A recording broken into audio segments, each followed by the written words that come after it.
Good morning, everybody. My name is Nate Thomas, and I am the Education Programs Manager for the Clinton Foundation. I'm going to change my name so you guys know who I am. And welcome to Global Youth Service Day 2021. We're going to give it a little more time for everybody to join us here today. We're expecting a pretty good crowd, and I cannot wait to introduce you to our talent and our conversation today. So we'll give it another minute, and I will begin shortly. Thank you again.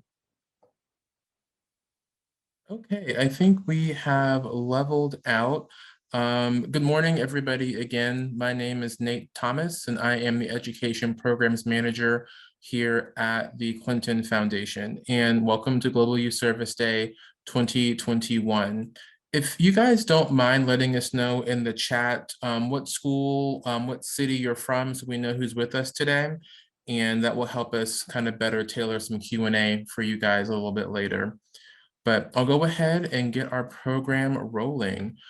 So like I said, today is our Global Youth Service Day project and workshop.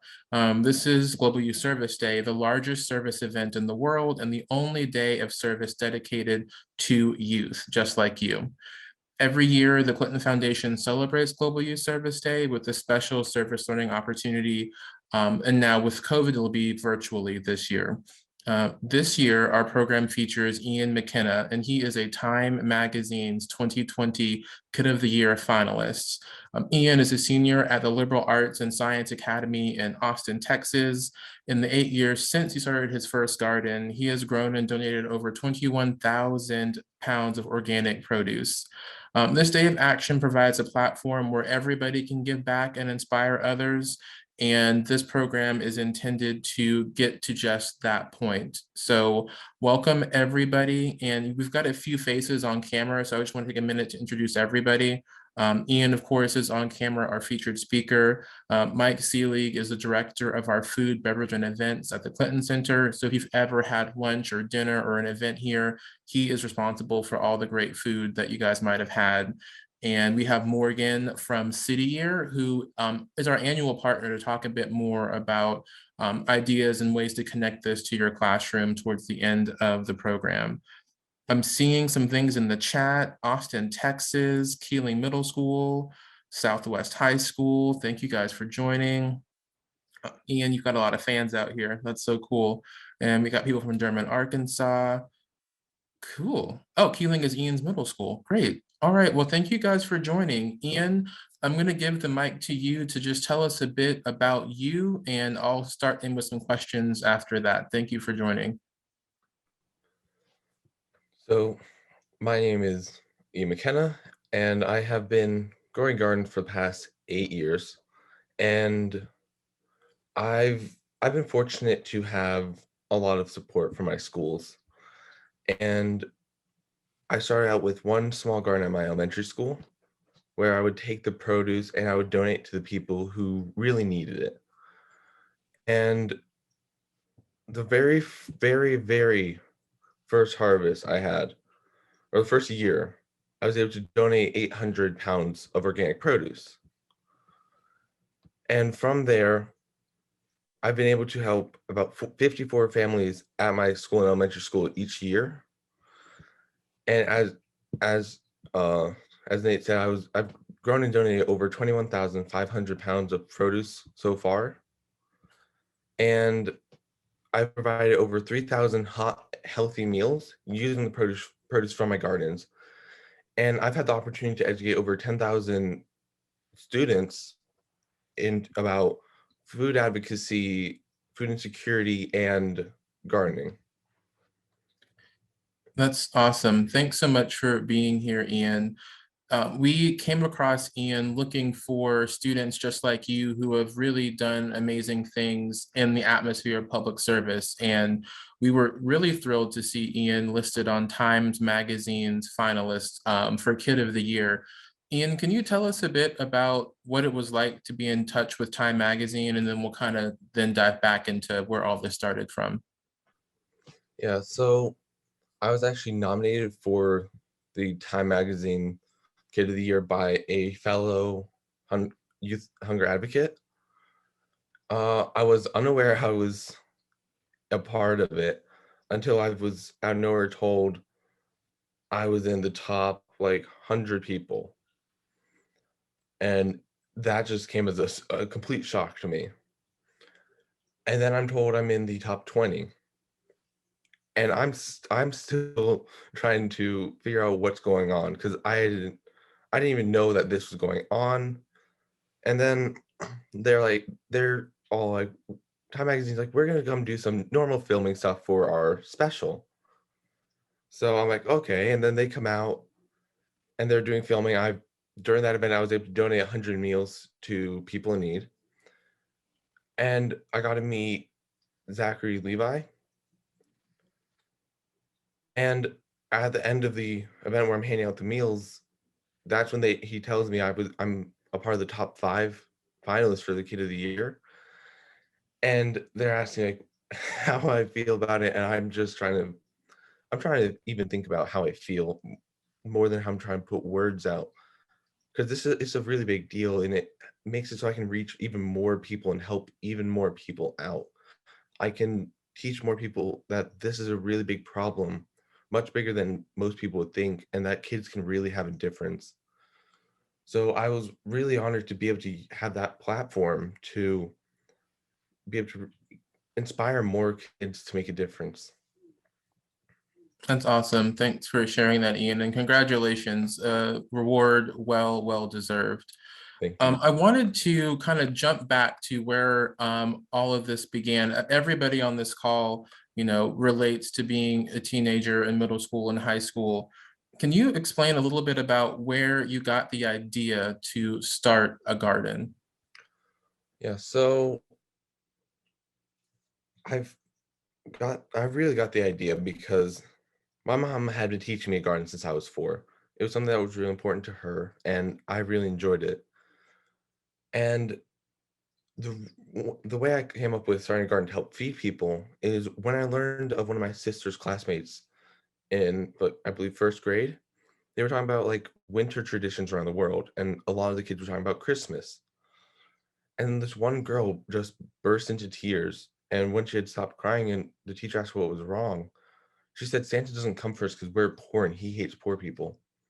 So this little girl in first grade had never had a visit from Santa or even a meal outside of school.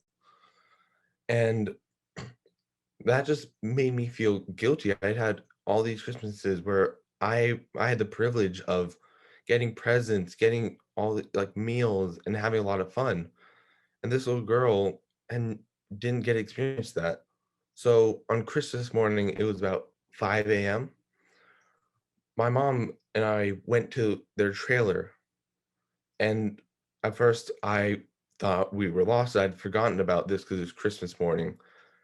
And to be honest, I was upset that we were out that early. I thought my mom got lost. But then I saw my sister's teacher pull up in a car behind us, and that's when I remembered this story that my sister had told me. And then I looked behind in the trunk, and it was just full of these beautiful wrapped presents and a meal for the kids. And when we got there, the parents came out of the trailer, and when we opened the trunk, they started crying. And I was 8 at the time, so I thought we did something wrong. But then they came over and started hugging us and thanking us, and just being able to help them was a feeling that I'll never forget. And it's one of the best feelings I've ever felt before. So I wanted to keep getting to feel that feeling, but I was 8 and I'm like, so it's only this one family. But then I learned that 1 in 4 kids at my elementary school relied on the school free reduced breakfast and lunch programs, often didn't get meals outside of school. And that's why I thought, well, what can I do to help? And at first I tried to volunteer at like food banks and food pantries and other hunger relief organizations who all turned me down because I didn't meet their age requirements to volunteer. So I didn't let that stop me. And that's kind of when I remembered, well, I like gardening. I'm pretty good at gardening. So I wanted to start a garden at my elementary school. And I was really fortunate to have the support from my gardening club advisors and my principal even.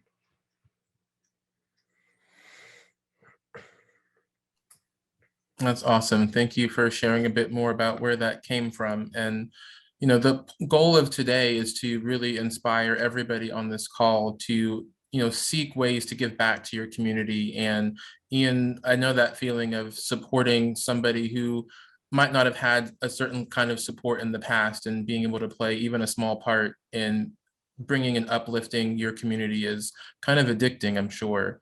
I wanted to remind everybody in the audience that we would love to hear from you guys. If there's any questions you have, there is a button at the bottom of your screen called Q&A.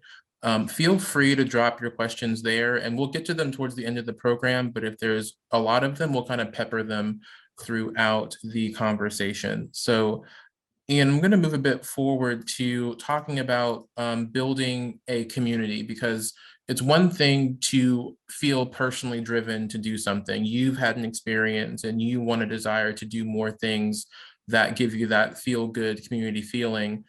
How did you bring other people onto your project to have that same desire to do the same things that you had experienced early on, as young as 8 years old? Um, so I guess one of the biggest things is obviously being a kid made it a lot easier for me to get other kids involved.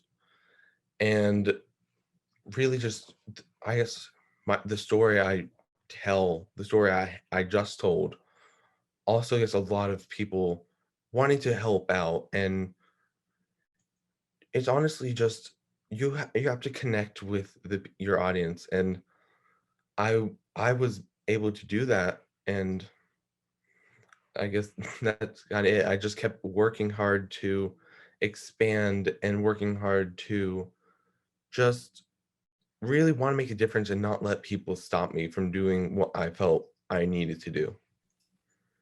So people really came forward with the examples that you were providing, and you've created a platform for those that were inspired by the work that you wanted to do to kind of make a bigger impact through that. That's really awesome. I think that can be a challenge for a lot of students that want to do something. They might have that drive, but how do you can't do it alone sometimes. How do you bring in a friend, a member of your family? And it sounds like sharing the joy of what you do brings people in. And I think that's a really great lesson to take away. So I'm kind of interested to know, because I know everybody's in middle school and high school, but I know we're all thinking about the future, whether it's college, whether it's a career, whether it's what have you. Do you have any interests in a certain career path? Does your current efforts have anything to do with your aspirations after high school?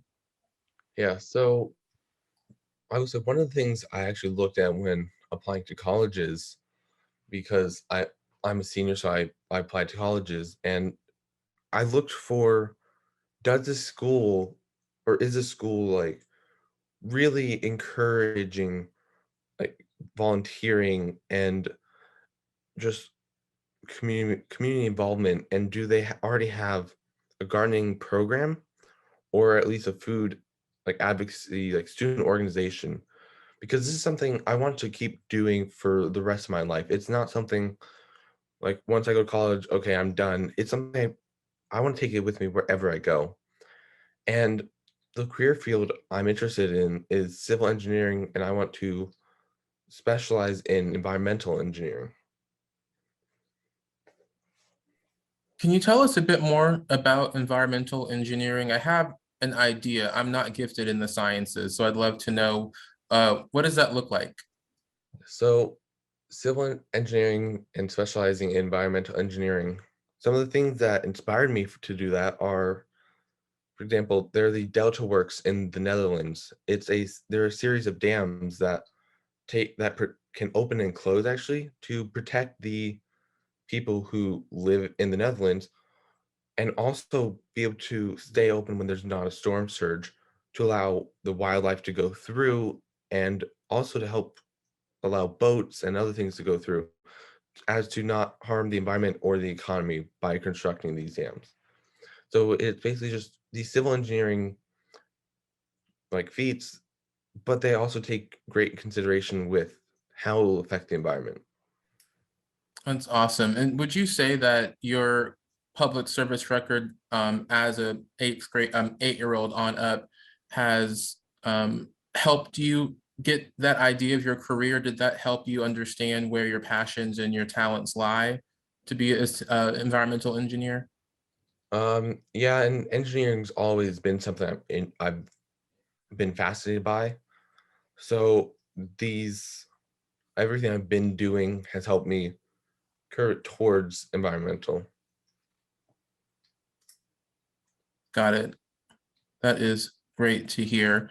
Yeah, and I think for everybody on the call, definitely raise your hand if you've questioned what am I going to do after high school. I'd love to know if everybody feels the same way about yeah, I see a few hands being raised. Yep. I remember being a senior too, and it's funny, I never got inspired by the regular core classes. It was what I did outside of class, my electives that really helped me understand what was next for me. So it's good to see that service not only is a benefit to your community, but it helps you as an individual find ways to weave your passions and your talents together. So so it sounds like you're pretty popular now that you're on Times Magazine's Kid of the Year list. How does it feel to be recognized internationally for what you're doing to help your community? It's definitely very surreal. Um, like obviously I've never done this for the popularity or for recognition, but like I was saying earlier, it's makes me really happy because it means now I have more of a platform. I can reach more people, which that means I can then have an impact on helping even more people. So it just makes me feel accomplished. That's really good. Yeah, I'm excited to see that you've been given a platform so wide as that, and thank you just as always for sharing this with our audiences. So last question, and then I'm going to introduce a colleague of mine, Chef Mike Selig, to the conversation. What do you plan? Sorry, how long do you intend to continue the feeding program? Intend to continue doing this program either until there's no one facing hunger or until I'm no longer physically able to. Awesome. And I was reminded of something before we hop into the next segment. Was Katie Stagliano of Katie's Crops part of your journey into being a community supporter? And if so, could you talk a bit about her? Because we had her for Global Youth Service Day about 5 years ago. So I was surprised to see her name in your bio. Yeah, so Katie's Katie Sagliano of Katie's Crops, and Katie's Crops actually, I'm a Katie's Crops grower. The garden at my house is a Katie's Crops garden, and Katie's Crops empowers youth to grow gardens in their own community to help fight hunger. And I believe I'm a 6-year grower, I believe, and I've recently been invited to serve on the board of directors for Katie's Crops, where I can help even more growers. I can help make important decisions to help expand this project. And Katie's Crops is really what helped me get to the numbers that I have today and how much I've impacted people. That's fantastic. Well, Ian, I'm glad to say that you're in really good company. The Clinton Center in Little Rock, Arkansas had an opportunity during the pandemic to really be a leader in service for our community. What we noticed is, to your point, Ian, a lot of students rely on the meals at school to get their nutrition every day. And as we all know, most of us could not attend school in person in the fall last year because we're still dealing with a international pandemic. And it was of concern to our city leaders. It was of concern to the Clinton Center in Little Rock, and people were wanting to do something about it. And I'm so glad to have Mike Selig on our call today because he really stepped up and organized and led a historic feeding program. And I would love for Chef to just tell us a little bit about where all this started and kind of what the impact is, and then we'll kind of transition to some connections with Ian. Sure. Happy Friday, everybody, and hope you're having a wonderful day. It started right when the pandemic was about to get in full gear. The mayor of Little Rock had a little small group get together, and we were trying to figure out, as you were saying, Nate, how to feed kids once the schools are closed, because a lot of them don't get their meals but from school. So we all got together and we decided to use the Clinton Center for the building of the food, producing of the food, and packaging of the food, and then sending it out. And when it's all said and done, we did 718,000 hot dinners and sack lunches for the whole year, which is pretty incredible considering the population of just Little Rock itself is 200,000 people. So we had the opportunity to serve a whole bunch of people and hopefully give a whole bunch of people food that they deserve. But I'm telling you, Ian, you're very impressive, man. You made me tired listening to everything you were saying. You accomplished a lot in such a short time. And thank you very much for all you're doing. It's very impressive. Thank you. I was curious to know, and Ian, I'll ask you this first, and Mr. Selig, if you want to maybe follow up with the challenges that come with service. I know the pandemic introduced a whole new layer of health concerns and safety and increased need to get food and service out to the community. How did you deal with some of those challenges, Ian, if any?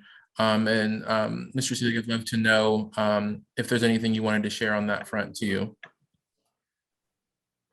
Yeah, so I guess it's been a very, very difficult because I haven't been able to actually access any of my school gardens. So I've been relying on the garden I have at my house, my Katie's Crops garden. And I've expanded my garden. I've got new raised beds and more plants, and I've just been receiving a lot of support, so I'm able to work harder and produce more to be able to try to like meet the increased needs during this pandemic. I guess really the biggest thing would be, like I was saying, like I can't go to the schools, so even the students who are going on campus, I'm not able to take care of the gardens. So there's nothing for them to really go and take whenever they're going home. And it's been hard for me. You know, the biggest challenge, we teamed with World Central Kitchen, and you can always see they're always going to natural disaster areas and helping people out with hurricanes and tornadoes and floods. But this is totally new and different because you could just hand the food at that point. There weren't any protocols doing all that. So we were kind of creating protocols at the beginning of this with a World Central Kitchen, you know, having a clean room, making sure that everybody takes their temperature before coming in, gloves, and then, you know, certain groups only work certain areas. And it was brand new. We had a Visc Queen coming down all the way from ceiling to floor, just to kind of, because we didn't know how the virus was really being contracted at that point, and no one knew anything. We just knew that we had to get 7,000 meals out every day so everybody can get fed. So that was a huge issue. And then, you know, it's just logistics. We were doing 29,000 pounds of food almost daily, and it was just a lot of food, a lot of places to store. This place didn't have the capacity to do it all. And then I think another problem was just getting people down here, because I would drive down to work at 6 o'clock in the morning and I could count on my hand how many cars I see. And so people were just not getting out, which makes sense. And so we had a hard time producing those meals at first because of the pandemic. Yeah, that's a really great conversation to have because it's good to see that service continues even in times of crisis, to be honest. And for all of the students in the audience, if there has been any service project or idea you've had over the past year, we'd love to know a bit more about it. Feel free to use the chat box and let us know if you've done anything in your community or even have an idea that you'd like to do with your community. We can come back to that in a little bit of time. And also feel free, we still have a few room or a lot of time for Q&A. So if there's any questions that bubbled up, feel free to use that Q&A button at the bottom of your screen to let us know what we can ask and kind of continue the conversation with Ian. And I'll go ahead, Ian, and ask the first question I see in our Q&A box, and that is, what is something that you guys want to accomplish now?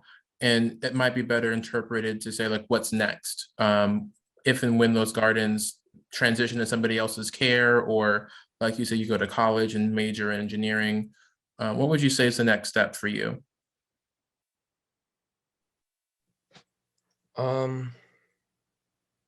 I guess the next step for me is obviously going to college, and I want to try to really get, I guess, like a garden or a organization at the school I go to, so I can get a student group who's also interested in fighting hunger and growing a garden to do so. And I really want to learn about also sustainability while I'm in college and how to make sustainable engineering, because then I can use that to make more effective uh, just gardening tools, so I can then produce more and help more people. That's great to Well, know. Oh, go ahead.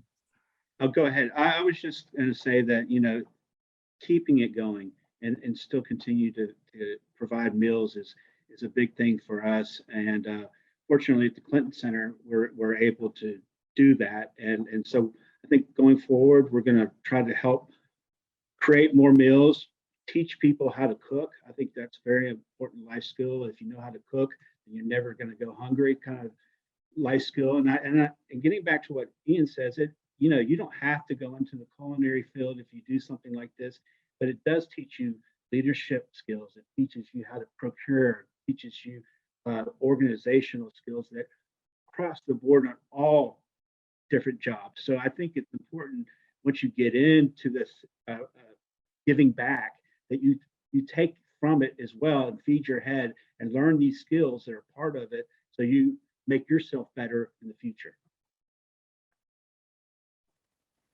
That's a really important takeaway, is to just keep going, keeping to pushing and developing your idea even further.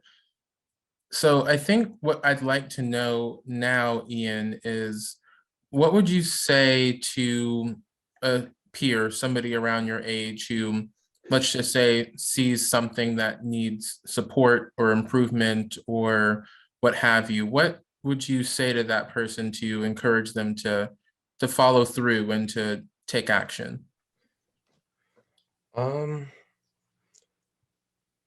I would I would tell them that if you see something that's wrong in the world, to speak up. That this nothing's going to change if no one actually tries to do anything. If you're afraid to do it, just know you shouldn't feel the need to be afraid or scared to do what's right. You just follow your heart, and just know that no matter what people say, you're always helping someone. Even if you're doing the smallest little bit, you're still having a huge impact on someone who could really need help or is being faced with the problem that you want to fight.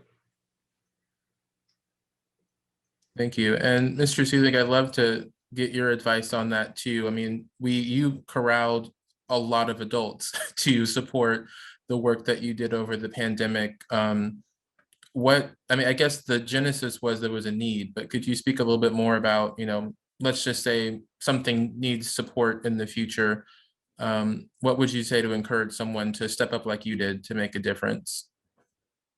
Well, I think everybody wants to help everybody. I think that's the human nature. Um, and sometimes you just got to pull yourself up. I know it's hard because everybody's on the virtual school, and it's easy to get into a rut and not do anything and stay in your room, play your games, and do all that stuff. But it really is satisfying to get out there and help others that need help. And as long as you help one person, that's the most important thing. It's not making someone feel bad to make them volunteer, but it's getting people and continuously. I think if you continuously remind people, it helps. Definitely. Thank you guys for sharing that insight. And for everybody, I want to just remind you a little bit more about the intent of Global Youth Service Day. So if we were able to meet in person, which I know next year we will be able to, we would have had this conversation in our building in person. And then after that session in person, we would usually take a trip to the food bank or another community partner that needs support to actually do service this year. So what we did this year was something a bit different. The actual Global Youth Service Day is April 23rd through 25th. So we've got 6 days until we actually hit the real Global Youth Service Day window. And the hope is having this conversation today would inspire you to think about ways to participate. Just some fun facts already. There are 589 activities happening across 26 countries and 47 US states, and there's no action too small. And I totally echo what Mr. Selig said about everybody wanting to help. And there's so many interesting and innovative ways to be supportive, even at a distance, and even as we're getting back into life as we have been accustomed to. So I want to transition briefly over to our friends at City Year. They are a AmeriCorps initiative, and AmeriCorps was something that was near and dear to President Clinton as well, the president that our building is named after. He funded and had a lot of interest and support in getting youth involved in their communities and some of the benefits that innately come from connecting students with their neighbors. So we have a colleague of ours, Morgan, from our City Year office here in Little Rock. And I'd love for you, Morgan, to tell us a little bit about who you are, what brought you into City Year, and I'll have one more question for you after that, but love to hear from you. Hi, so my name is Morgan Allgrove-Hodges. I am an AmeriCorps member currently serving with City Year Little Rock. As a City Year volunteer, I was able to work with students earlier this year at Southwest High School. I was kind of like an in-class tutor. We work with kids and help them out with their schoolwork and whatever kind of projects they're doing and homework and stuff that they're maybe need a little bit more support with. Did you want me to talk about the curriculum now? Tell us a little bit more about AmeriCorps in general and maybe what drew you to City Year, and then we can dive into that. Sure. I was drawn to City Year. I'm originally from Connecticut and I graduated school there last spring. And I was drawn to City Year because I just love volunteering and serving communities and just kind of getting out there and doing whatever I can do for somebody else with my time. When I was in college and in school, I would say often like I couldn't donate money, but I could donate time. And so whenever I had that extra free time, I really liked to kind of get out into my community and see where I could lend a hand and pick something up and make a difference for somebody. That's awesome. So before we get into the meat and potatoes of the great work that Morgan has done, I can't wait to share it with you guys. I want to do a quick exercise with everybody in the audience. So if you're by a keyboard, I know some of you might be in a classroom setting, but I want you guys all to think real quick, don't type anything yet, about a service idea that would benefit your community.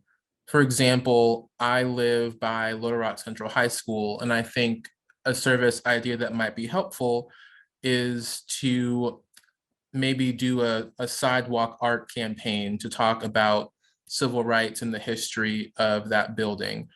I'd love for you guys to think for maybe 30 seconds about an idea that you know would help your community, or if you see something that needs support in your community, I'd love to know what that is. So if you could think about that, type it in the chat, but don't press enter until I say press enter, so we can get a whole flurry of ideas in the chat box and we can kind of have a bit of a conversation about that.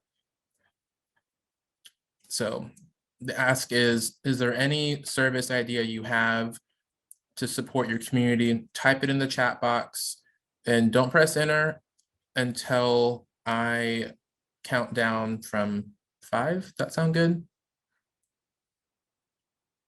All right.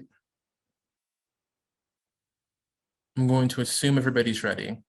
5, 4, 3, 2, 1.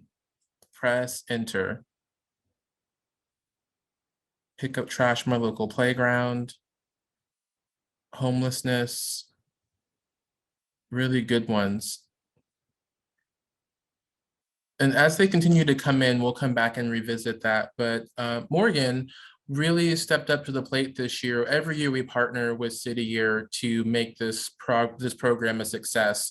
Usually we have 300 students in one space and I'm only one person and I cannot handle over 300 kids by myself. And City Year brings their red jackets and really helps us get into the spirit of service. And I've asked Morgan to, and I asked City Year, and City Year recommended Morgan to work on some curriculum and some ideas to kind of take away from today. And we're going to be sending this out in hard form later on next week.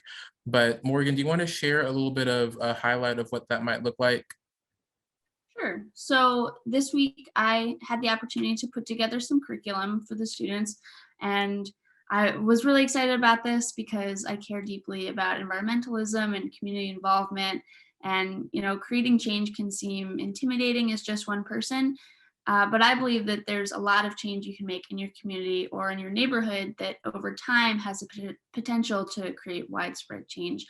I wanted everybody to be able to learn about some things that, you find interesting, or that you can it will help you consider what difference you can make. And with the curriculum that I wrote, students will learn about things like composting, greenhouse gases, and your food print.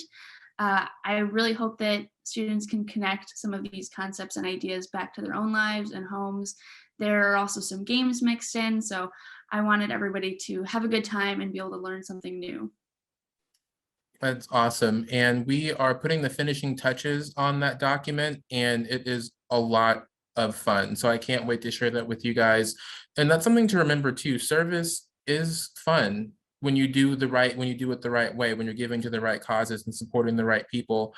There's a good feeling attached to that. So I wanted to save room for any more questions from the audience. If you want to come on screen and ask the question live, you can raise your hand and I can promote you to the screen if you want to ask it on camera. But if you have any other questions, we'd love to see them in the chat or in the Q&A box.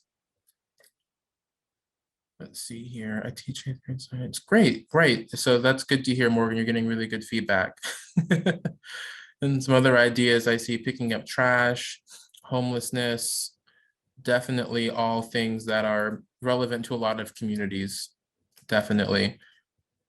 And just a note to everybody here, GYSD has a website as well, and I'll put it in the chat box for everybody to see.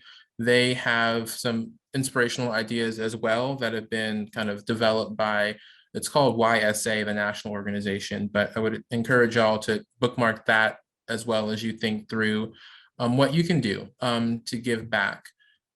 Ian, I wanted to kind of get a few last words from you about what you think the next need in our community might be. I think hunger is something that we've all seen as a need, especially during this difficult time in the pandemic. What is another cause that you might see in your future you wanting to support?